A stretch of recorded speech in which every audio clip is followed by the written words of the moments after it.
تحية محبة من القلب لكم حبايبي من وين ما كنتوا عم تتابعوني. من بعد أكلات الحلوة اللي سويناها بعد ما سوينا شاورما اللحم، رح نعمل اليوم شاورما الدجاج بخلطة مميزة كتير ورح تعجبكم. رح أعملها بطريقة مميزة وبسيطة وتطلع فعلا كتير طيبة ولذيذة. رح جهز اليوم للشاورما كيلو صدور دجاج. رح نساوي خطوة كتير بتعطي طعمة طيبة للشاورما، وهي طريقة مبتكرة أنا جربتها لحالي وفعلا كتير بتعطي طعمة طيبة وكأنكم جايبينها فعلا من سيخ الشاورما. منحط قطع الدجاج بدون تقطيع وبدون تبهير على المنقل.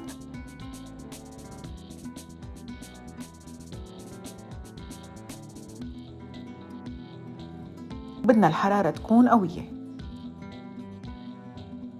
بدنا إياه ياخد لون من الطرفين بدون ما يستوي أبدا من جوا. منحط الطرف الأول وبس ياخد لون ننقله على الثاني. واللي صعب علي يستعمل المنقل هكمل معكم بالمطبخ ونحط القطع على المقلاية على نار قوية بدون أي مادة دهنية. بس يتشوح الطرف الأول بنقلب القطع على الطرف الثاني. طبعا ما بدنا نطبخهم أبدا، بس بدنا نلدعهم شوي من الطرفين.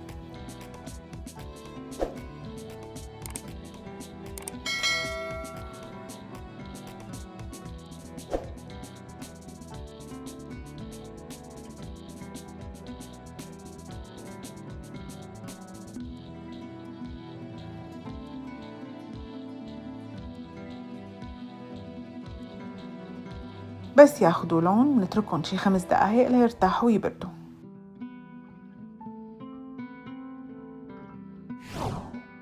هلأ بدنا نحضر النقعة تبع الشاورما. معلقتين كبار خل، معلقة كبيرة عصير ليمون، ربع كاسة زيت زيتون أو أكتر شوي، معلقة كبيرة بودرة هيل، والهيل هون بيعطيها طعم كتير طيب، معلقة كبيرة بهار شاورما دجاج جاهز، معلقة صغيرة بابريكا، معلقة صغيرة فلفل، نص معلقة كبيرة دبس فليفلة حادة أو حلوة حسب رغبتكم، معلقة كبيرة خردل، نص كاسة لبن. نخلطهم منيح.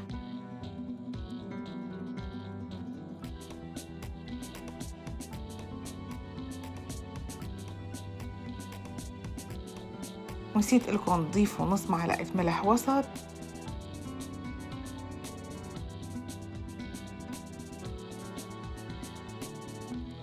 وهيك الخلطة صارت جاهزة.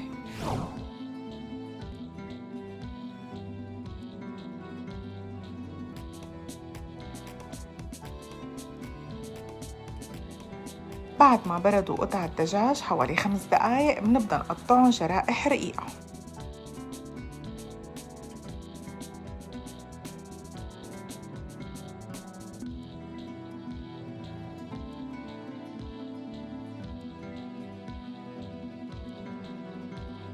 لاحظوا كيف الدجاج من الداخل ني وما استوى أبداً. أنا بس بدي إياه يلدع شوي من الطرفين، وهالعملية بتعطي الشاورما طعمة الشوي على السيخ.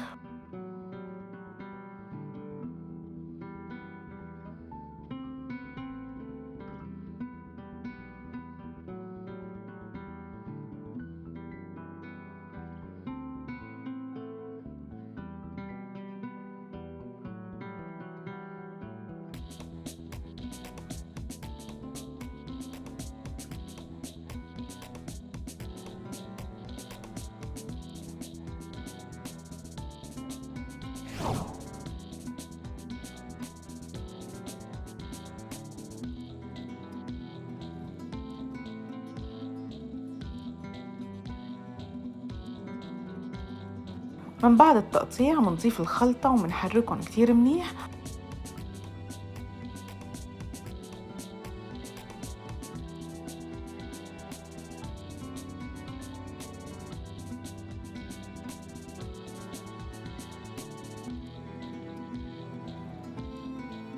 ومنغطيهم ومنحطهم بالبراد أقل شي 2 ساعات، وإذا جهزتوهم قبل بيوم كمان بيكون أحسن. هنجهز كريمة الثوم أو الثومية، فينا نحضرها كمان قبل بيوم. جربت كتير طرق لتحضير الثومية وصراحة أطيب طريقة هي طريقة شام الأصيل. نحتاج لنص لتر حليب بنقسمهم نصين. ناخد أول كمية من الحليب ونحطها بخلاط ونضيف عليها 4 فصوص ثوم ومعلقة وسط ملح ونخلطهم كتير منيح.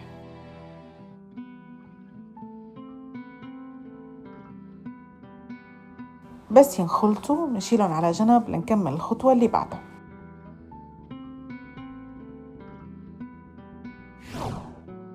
منحط بقدر باقي الحليب واللي هو 250 مليلتر، يعني ربع لتر حليب، ونضيف عليهم 3 معالق نشا يلي هن 60 جرام نشا. نرفعهم على نار وسط ونحركهم باستمرار، ما بياخدوا وقت كتير.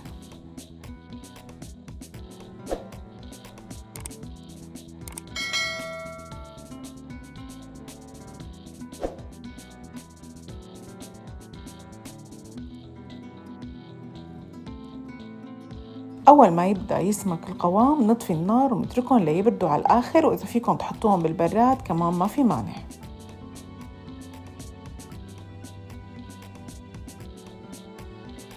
بعد ما برد النشا مع الحليب بنحط النشا بالخلاط وبنفرمه شوي، بعدين بنبدأ نضيف عليه الحليب اللي عملناه مع الثوم والملح. بنضيفه تدريجياً شوي شوي بس لينخلطوا منيح ويصيروا بهالقوام. نبدأ نضيف نص كاسة زيت نباتي شوي شوي، ما منضيفه دفعة واحدة، منضيفه شوي شوي تدريجياً.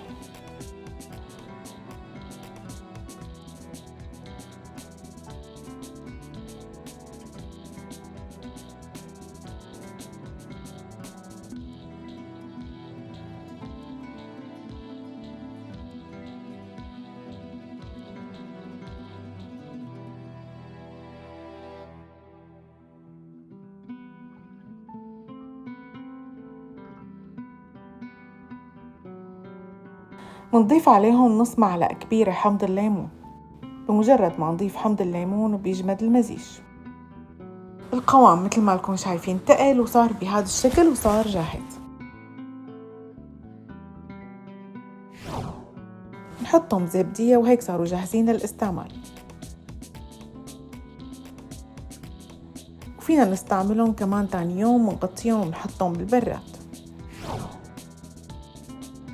بعد ما مضى ساعتين بالقليلة على نقع الشاورما، كل ما زدتوا النقع كل ما كانت أطيب، وإذا جهزتوها قبل بيوم كمان بتكون أطيب. منحمي مقلاية ونضيف قطع الدجاج ونخليها تتشوح من أول طرف.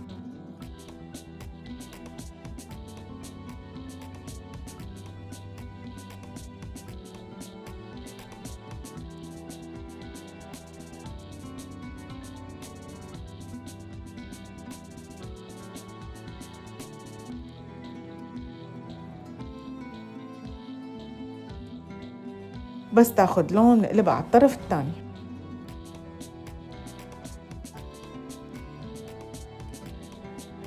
ونغطيهم ومنوس النار لحتى يستووا، ما بيحتاجوا أبداً وقت لحتى يستووا، يعني ممكن حوالي 5 دقايق بكفي. وفيكم تسووهم درجة الاستواء يلي انتو بتحبوها. أنا بالنسبة لي بحبهم يكونوا مستويين كتير. هلأ استوى الدجاج ومنروح للتقديم. نحتاج مخلل خيار، استعملت خيار صغير، إذا متوفر عنكم بيطلع كتير طيب. ونجيب خبز صاج مشروح أو خبز عربي عادي، منسقسق الخبزة من جوا بالزوم تبع الدجاج. نفتح الخبزة ومندهنها بكريمة الثوم اللي حضرنا.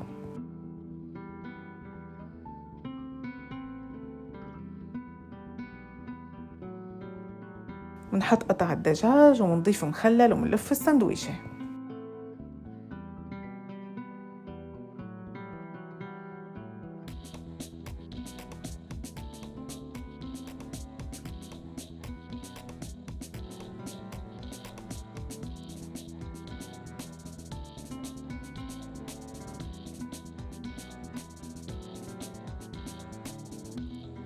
هاي حلف واحدة تانية للتوضيح.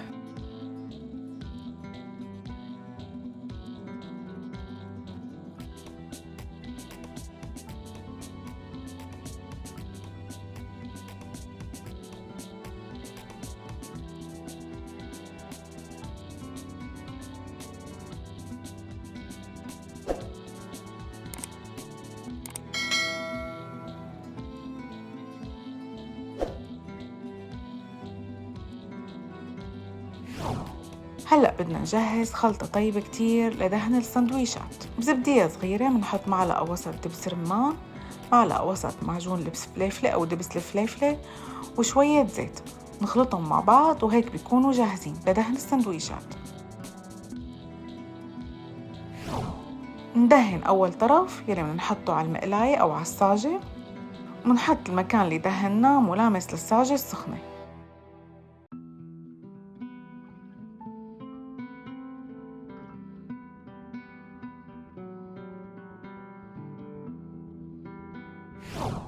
آخر خطوة بدنا نحمرهم شوي. ناخد شوي من الزيت اللي موجود مع الدجاج ندهن فيه الصاج أو المقلاية، ومنحط السندويشات.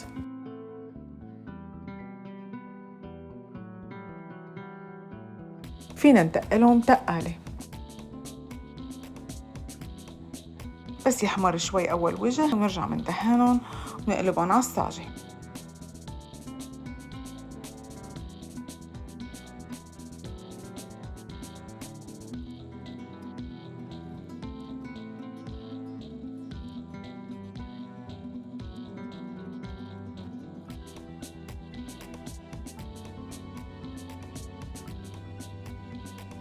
نضغطهم شوي وهيك بيكون السندويش صار جاهز.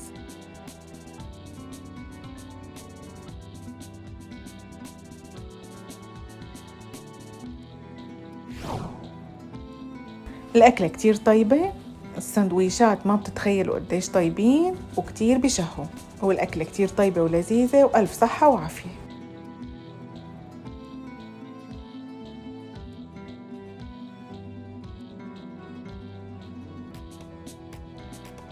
إذا عجبتكم طريقتي يا ريت تعملوا لي لايك وسبسكرايب للقناة وشير، تدعموني بتعليقاتكم، وما تنسوني دايما من دعواتكم. نشوفكم إن شاء الله في فيديو جديد، بأمان الله.